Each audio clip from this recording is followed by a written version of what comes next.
Welcome to the Veterinary Services Cooperative Agreement Guide webinar. This webinar covers VS-specific policies. Please ensure you have reviewed the APHIS Agreement Service Center recipient training on cooperative agreements and grants prior to attending this webinar. The link to that training is available on the resources slide towards the end of this presentation. Thank you for joining us today. My name is Stephanie Kozar. I am the VS Field Operations Cooperative Agreements Team Supervisor. When programmatic questions arise, please contact your area veterinarian in charge, also known as the AVIC.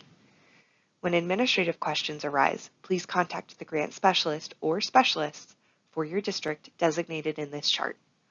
Please keep in mind this is the current cooperative agreement team breakdown. This breakdown can change, and if we do determine we need to make changes, we will let the AVIC know. As an aside, we refer to the VS programmatic contact interchangeably as the AVIC or Program Manager, which is sometimes abbreviated to PM.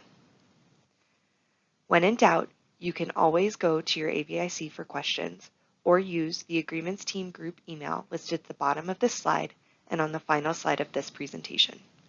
The grant specialists listed here will be assisting me with this presentation today. Please refer to the yearly guidance email for a list of deadlines along with the link to the guidance for the current year. We will continue to use the work and financial plan templates, which together form the workbook. Please ensure your cooperative agreement amount is rounded to a whole dollar amount. Erin will be reviewing the templates further into this presentation. On the umbrella cooperative agreements, we are moving away from percentages and will now be using US dollar amounts in the funding chart on the first page of the work plan. A funding breakdown by program in US dollars must be submitted with each claim. And once the workbook is approved and the cooperative agreement is awarded, shifting of any amount between programs is not authorized without prior approval. Finally, we want to reiterate our commitment to providing you with the best support possible. Next, we will cover some pre-award information. Specifically, we will discuss applicant eligibility requirements, establishing user roles in Easy Fed grants, and the pre-award cost approval process. In order to receive funding from VS Field Operations, you must have a UEI, an active SAM account, and USDA Level 2 e-authentication access to our online grants management system, Easy Fed Grants or EFG. Before applying for cooperative agreement, please ensure your organization has registered or has an active account in SAM. This is required in order to receive payments from Treasury. In order to register with SAM, your organization will need a UEI. The SAM website provides instructions on obtaining a UEI. SAM registration requires annual renewal. Please be aware, SAM is free of charge. Therefore, you should not be paying to register or to renew your registration in SAM. In addition to registering or renewing your registration in SAM, please ensure you have completed the certifications and representations information and selected yes to the question, do you want to apply for federal assistance? We cannot process your application without the certification and representation section completed in SAM. In order to apply for and manage your cooperative agreement, at least 2 individuals in your organization will need access to Easy Fed grants, which requires obtaining and maintaining USDA Level 2 e-authentication. Your agency must have, at minimum, 1 grants administrative official or GAO and 1 signatory official or SO in EFG. All cooperative agreements are finalized through EFG. If you need access to the system, please reach out to your grant specialist and we can provide you with the step-by-step instructions for obtaining access. Lastly, please note applications for cooperative agreements will not be considered if there are any outstanding delinquent performance or financial reports from previous fiscal year cooperative agreements.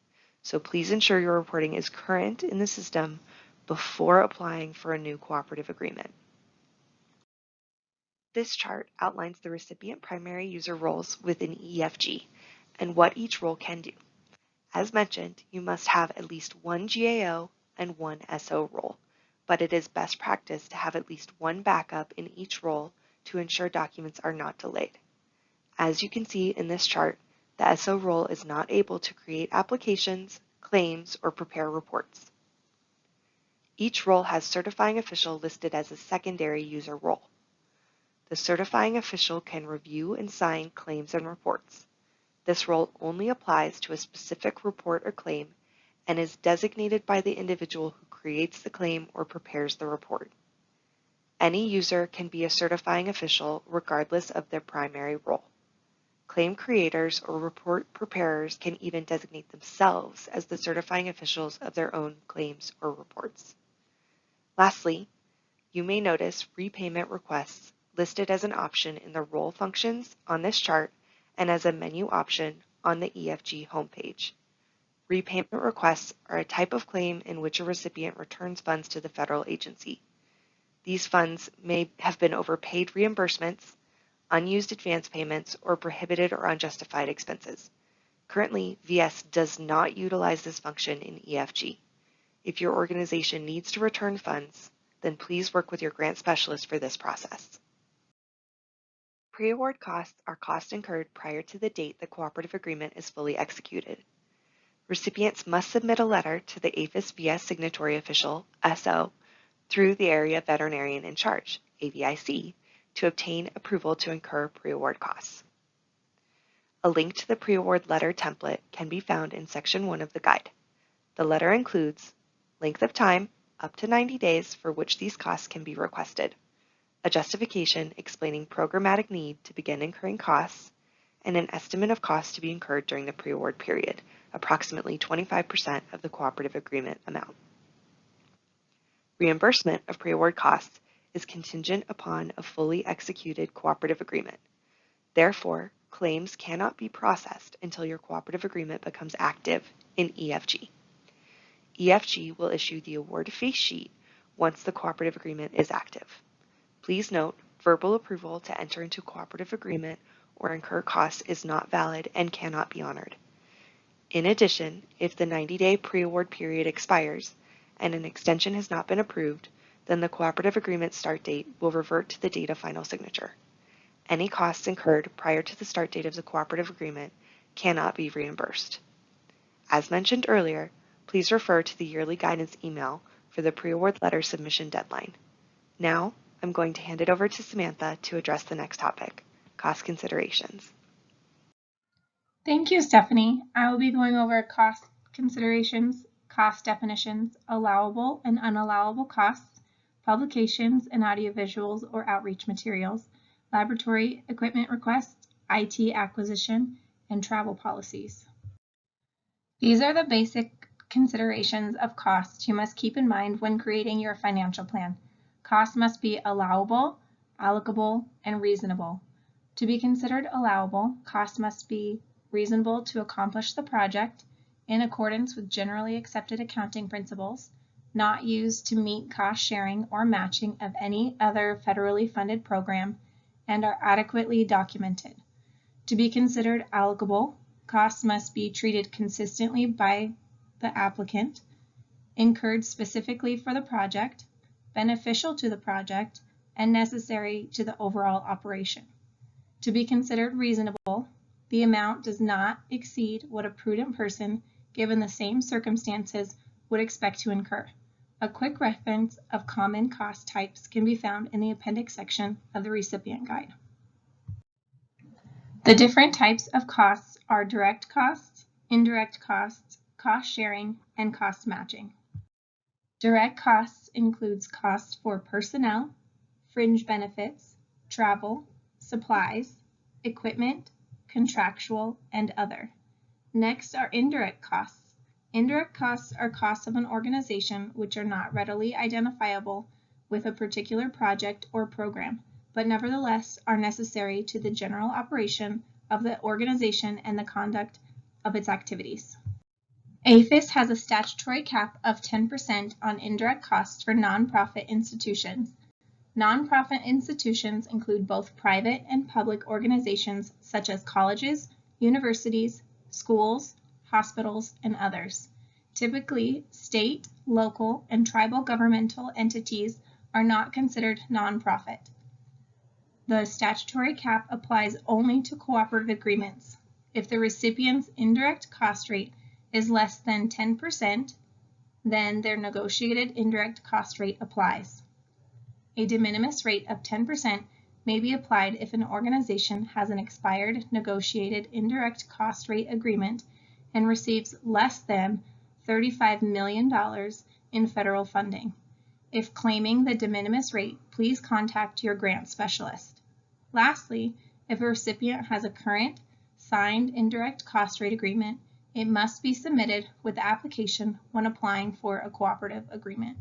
Cost sharing or cost matching, which can be found in 2 CFR Part 200.1, means the portion of the project costs not paid by federal funds unless otherwise authorized by federal statute. Veterinary Services has a legislative requirement of 40% cost share, cost match for brucellosis eradication activities. No other programs require a cost share or cost match. If the cost share ratio or cost match requirement is not met as stipulated in the cooperative agreement, action can be taken to 1.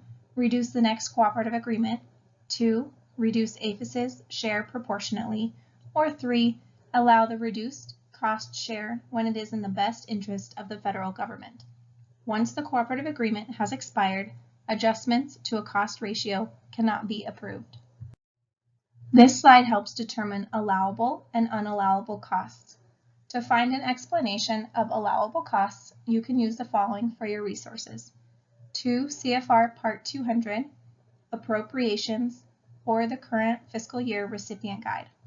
Examples of unallowable costs are compensation and travel of federal employees, federal subawards, land acquisition, promotional, outreach and giveaway items such as calendars, pens, squishy balls, etc., vehicle purchases or leases, symposium, conference, meeting, workshop honoraria, research, construction and or major rehabilitation of buildings, bonuses or commissions, fundraising, international travel.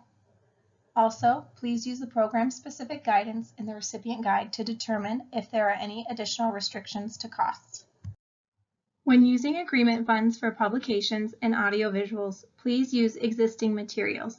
If new material is developed, it will need to be submitted to the program manager for additional levels of approval. You will be notified by the program manager of the final decision. Please allow a minimum of 2 weeks for review of materials, pamphlets, flyers, posters, etc. prior to printing. Approval must be obtained prior to printing. Equipment is defined as tangible personal property, including information technology systems, having a useful life of more than 1 year and a per unit value of $5,000 or more. If laboratory equipment is being requested, a laboratory equipment request form needs to be completed and can be found in the current fiscal year recipient guide. This form should be used for any laboratory equipment purchases for all programs. If applicable, please include the completed equipment request form when submitting your workbook. The term information technology includes, but is not limited to, computers, network and ancillary equipment, software, firmware, and similar procedures, services, including support services, and related resources. IT purchases may require an Acquisition Approval Request, or AAR, to be completed. If it is determined that an AAR is needed, estimate a 2-week turnaround for the review process. For general travel, travel costs should be specific to activities proposed in the workbook. Follow your state-written travel policies when calculating travel costs. If there is no state travel policy, then federal per diem rates should be used to estimate travel costs. For the Animal Health Association AHA meeting, either local, state, regional, or national, no more than 2 attendees per recipient, combining umbrella and ADT cooperative agreements, can be claimed. For the out-of-state meeting or conference travel cap, for umbrella cooperative agreements, the cap is $10,000 or 7% of total project cost, whichever is less. For ADT or other cooperative agreements, the cap is $5,000 or 7% of total project costs, whichever is less. Items not subject to the travel cap are travel to attend trainings, workshops, and working groups, travel to attend AHA meetings within your state. For example, if an AHA meeting is within your state, it is not subject to your out-of-state travel cap. However, only 2 attendees maximum can be included or reimbursed through the cooperative agreement. Registration fees for conferences and meetings should be categorized as other in the financial plan. Additional justification needs to be provided to support an increase in AHA attendees or to raise the budgetary cap. Justification will need to be approved by APHIS signatory official. Now Aaron will walk us through the workbook. Thank you so much. Hello all, my name is Aaron Rosales, and in the next few slides, I'll go over both umbrella and animal disease ADT workbook templates. The concept and format of the workbooks have remained the same since their inception. The workbook templates will be used to create the work and financial plans, reduce the amount of time to review and approve work plans, be used throughout the life cycle of the cooperative agreement for accomplishment reporting, and create transparency to easily identify and ensure proposed activities are being performed. Here is a summary of what's included in the workbook templates. Although both may be similar, there are a few differences. The main one is how umbrella consists of 2 workbook templates, a work plan and accomplishments template and a financial plan template, whereas ADT consists of 1 workbook template that has everything in it. Additionally, the ADT workbook includes a software enhancement form and a program manager checklist. The software enhancement form will be used when funds are being requested to provide software enhancements to existing ADT systems. For more info, please refer to the ADT goals and objectives found in the current recipient guide. The program manager checklist is an internal form used to evaluate ADT criteria has been appropriately addressed within the work plan. This checklist can be helpful when creating your work plan to ensure you are addressing the ADT goals and objectives. Illustrated on this slide are the ADT and umbrella workbook cover pages that will need to be completed. The text in red font provides additional instructions. On the umbrella cover page, highlighted in green, includes a funding chart. This chart will need to be completed and should accurately reflect the funding provided for each program based on your request. Should you need to adjust these amounts in the future, you'll need to get approval by submitting a detailed request including the amounts needing to shift between the programs and an explanation. Contact your grant specialist to get our funding modification request form to help you with this submission. Also, highlighted in red at the bottom of each example, the ADT workbook has 1 work plan and accomplishments tab, whereas the umbrella workbook has a work plan and a report tab for each program. Here is an example of what the work plan and accomplishment report tab looks like for ADT and umbrella. As mentioned in the previous slide, the umbrella template will have a work plan and accomplishment tab for each program. The example shown here is for Avian. Both templates will have a metrics-driven goals column, which is highlighted in green. The content in this column is created by VS program staff and cannot be edited. Highlighted in yellow, both templates have a proposed activity column that will need to be completed as part of your work plan development. If you do not have activities for one of the objectives outlined, then indicate NA next to that objective in the proposed activity column. If you have additional activities for an objective, please insert a new line for that objective. If there are additional objectives that are not outlined in the metrics-driven goals objective column, please contact your program manager to negotiate and determine if the objective is within the scope of the project. If agreed upon, new objectives can be added at the bottom of the spreadsheet. Highlighted in red, both workbook templates will have 4 columns which represent accomplishment reporting for each quarter. Once the workbook is approved, it should be maintained throughout the life cycle of the agreement. Accomplishment data will need to be added quarterly to the workbook and submitted in EasyFed grants in Excel format. Lastly, the ADT workbook has additional reporting tabs within the workbook. However, Umbrella will have additional program-specific reporting templates. For example, avian testing. Here is an example of the Umbrella financial plan template. The layout is similar to the ADT financial plan. Just a couple of friendly reminders. Embedded on both the ADT and Umbrella financial plan templates are instructions for certain cells. In order to see these instructions, you'll need to place or hover your cursor in the cell that contains a red triangle at the top of the right corner, and the instructions should appear like the example circled in blue.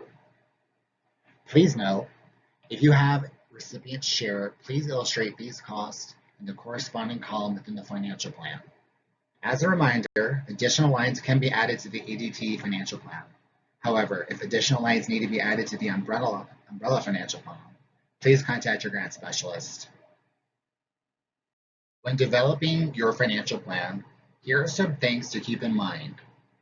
Refer to the financial plan appendix in the current grants and cooperative agreements guidance. This appendix outlines the types of details we're looking for when reviewing the financial plan. For example, for personnel, list the rate per hour and the number of hours or percentage of effort and salary rate for each position. For travel, include the estimated number of miles and rate per mile for local travel. For any out-of-state meetings, conferences, and trainings, include the number of travelers, total number of days, per diem rate, and lodging costs for each out-of-state event. Any testing cost? If costs per test are included in the work plan and accomplishments tab, please ensure those rates are correctly documented in the financial plan. Double check, or better yet, triple check all of your calculations. If there are any discrepancies noted during the work plan review, your work plan will require revision. Ensure the total federal amount is a whole number. We don't like cents. Submit a current copy of the negotiated indirect cost rate agreement with your workbook if indirect costs are included in the financial plan. Recipient cost share or cost match is not required except for a 40% match for brucellosis eradication activities. However, if you incorporate cost share or match and it is approved in your workbook, then it will be incorporated into your cooperative agreement and it is legally binding. You would report any actual recipient costs on the SF-425 financial report and verify that you have met the agreed upon amount by the end of the cooperative agreement period. Lastly, keep a file of your supporting documentation to show how costs were determined. Next, Lourdes will discuss application requirements. Take it away, Lourdes. Now I will go over the application process, notifications, documents, and reminders. Once your workbook has been approved, here's an overview of the application process. The opportunity information will contain an opportunity number and is emailed to the recipient. The recipient applies to the opportunity by searching for the opportunity number. The program manager reviews it. If revisions are needed, the application is sent back to the recipient. Once approved, a risk assessment is conducted using information found from SAM.gov, a single audit, and the Federal Awardee Performance and Integrity Information System, also known as FAPIS. If there are no findings during the risk assessment, the application will be fully approved and the agreement will be created and routed for signatures. If we do find something, we may contact the recipient for further information. Here is an example of an opportunity notification. For application documents, the SF-424 and SF-424A will be completed in the system. Please note the SF-424A must match the approved financial plan. Forms to be completed outside Easy Fed grants and attached to the application include the approved workbook, certification regarding lobbying for cooperative agreements exceeding $100,000, the SFLLL disclosure for lobbying activities for cooperative agreements exceeding $100,000 when there are activities to disclose, the SPOC letter, if applicable, and a signed negotiated indirect cost rate, if applicable. Representations and certification, also known as certs and reps, must be completed in SAM.gov when renewing the yearly registration. This slide pertains to the Intergovernmental Review of Federal Programs, or commonly known as the SPOC process. Not every state participates. However, if your state does participate in this process, a copy of the response from the SPOC must be included with your application package when applying to the opportunity. The link to the current SPOC list can be found in the appendix section of the guide. You will be notified via email when the opportunity is ready for you to apply, along with an approved copy of the workbook, which you will need to upload with your application. New funding opportunity numbers are created each year. Do not use prior year funding opportunity numbers. Once an application is created, edit the application. Do not create a new one. The original created application should be accessed through the Actionable Items section in Easy Fed Grants. On the SF-424, under Block 16, list the congressional districts. For A, Applicant, list the congressional district for your organization headquarters location. For B, Program Project, list the congressional district where the activities will occur. You can list statewide or all in this block if needed. Under Block 18, include cost share under the applicant line if applicable. In Box 19, when making your selection, please choose A or B. Option C is typically not a valid choice. On the SF-424A, sections A, B, D, and F must be completed. Include cost share in sections A, B, and C when applicable. On the Additional Details tab for a Done CCR Exempted Entity question, please respond with No. All recipients must have a DUNS or UEI number. In order to activate the Complete Signature option on the application, the signatory official will need to read and agree to the legal notice terms and conditions. For returned applications, please refer to the Comments tab for information on why the application has been returned to make corrections before resubmitting. Now I will start reviewing post-award processes, which include claim submission, reporting, both financial and performance, amendments, and budget shifts. Easy Fed Grants does not automatically generate claims. When you are in Easy Fed Grants, select Create Claim from the left-hand menu as shown in the screenshot to begin a claim request. Only one claim can be processed at a time. Claims should be submitted in chronological order with no gaps in time. When creating a claim, we request that you reflect the actual expenses by cost category in the Requested Amounts by Cost Element section of the claim, or you may include the breakdown of expenses as an attachment to the claim. You may notice that when the cooperative agreement is initiated in Easy Fed Grants, the funding is allocated to the other line on the budget. This is due to some system limitations that do not allow us to properly reflect indirect cost and minor budget changes. However, we do track cost details to properly manage the cooperative agreement. Please keep in mind that both financial and performance reports must be current for the claim to be processed. Once the report is past due, the system will not allow us to process any pending claims. For umbrella agreements, each claim submitted is required to be broken down by program and cannot exceed the approved funding amount for each program. Attaching a completed chart, like the example seen on this slide, on the Attachments tab of the electronic SF-270 claim in Easy Fed Grants will satisfy this requirement.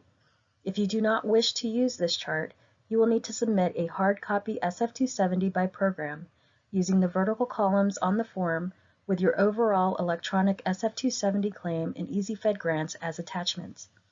This approach may require you to submit more than one hard copy SF-270 with your claim. Here is an example of Section 11 of the hard copy version of the SF-270. Please note columns A, B, and C are outlined to illustrate the use of these columns. Because there are only 3 columns, an additional SF-270 may need to be completed for one claim if more than 3 programs are funded.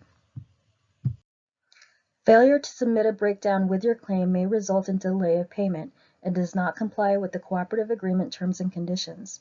Lastly, shifting expenses between programs is not authorized without approval. As illustrated in the chart, EasyFed Grants names reports according to calendar year quarters, so please keep this in mind when submitting your quarterly reports in the system. If a cooperative agreement has been granted a no-cost extension, then reporting will continue with the same frequency as provided in the original funding period. For example, if reports were due quarterly, they will continue to be required quarterly. Performance and financial reports are required to be submitted in EasyFed Grants in accordance with the frequency outlined on the award face sheet. The report templates become available for submission in EasyFed Grants on the last day of each quarter. Reports are due 30 days after the end of the calendar quarter, except for the final report, which is due no later than 120 days following the expiration or termination of the agreement. All the reports are grouped in a common actionable item list and are made available to all users from the same organization, which include the grant administrative officer, grant processor, and signatory official. Any of these users can open, complete, and submit the report. Users may filter the reports by their name in the point of contact column. Once a user accesses a report from the Common Actionable Items list, the report will automatically be placed in the user's personal actionable item list. Once the report is assigned to a user, it will not be visible to other organization users. This report assignment is valid for 1 day. All report edits and updates will be saved, including report status. If the report is not completed or submitted within 1 day, the report work item will automatically be routed back to the Common Actionable Items list for other users to act on. If additional time is needed to submit a report, then please submit a written request for extensions to the program manager before the report deadline. The program manager will provide his or her decision in writing. However, even if an extension is granted, claims cannot be processed in EasyFed Grants until all required reports have been submitted. Please note, at times the due date listed on the report may be inaccurate. Refer to your award face sheet for correct due dates. Lastly, EasyFed Grants will generate 2 reports for the final quarter of the agreement, that quarter's report and the final report. Since we do not require 2 reports to be submitted, we will mark the last quarter's report as accepted, and you will only be required to submit the report marked final. If you would like to submit both a quarterly report and a cumulative report, then please attach both to the final report in EasyFed Grants. Next, let's review how to locate reports in EasyFed Grants. This is a partial view of what you will see when you log into EasyFed Grants. In order to complete your reports, you must access them through the actionable items on your home screen. Select Reports from the drop-down in the Actionable Items section, then click on the report that you would like to complete and submit. When reports generate, they are now available in the Common Actionable Items section for all recipient organization contacts, which include the Grants Administrative Officer, Grant Processor, and Signatory Official. Any of these users can open, complete, and submit the report. In conclusion, reports can only be edited through actionable items. Searching for items in EasyFed Grants does not permit you to make edits on them.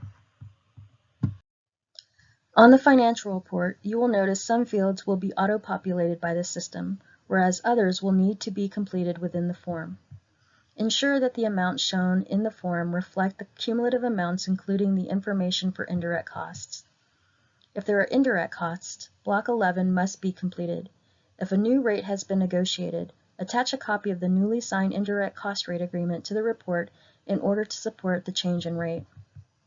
If you have cost share or cost match that has been approved as part of your cooperative agreement, reflect your share of expenditures in the recipient share section.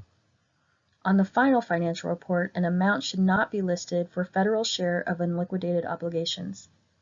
If there is an amount listed on this line, it usually means we have advanced funds to you that remained unspent by the close of the agreement and would require repayment to us.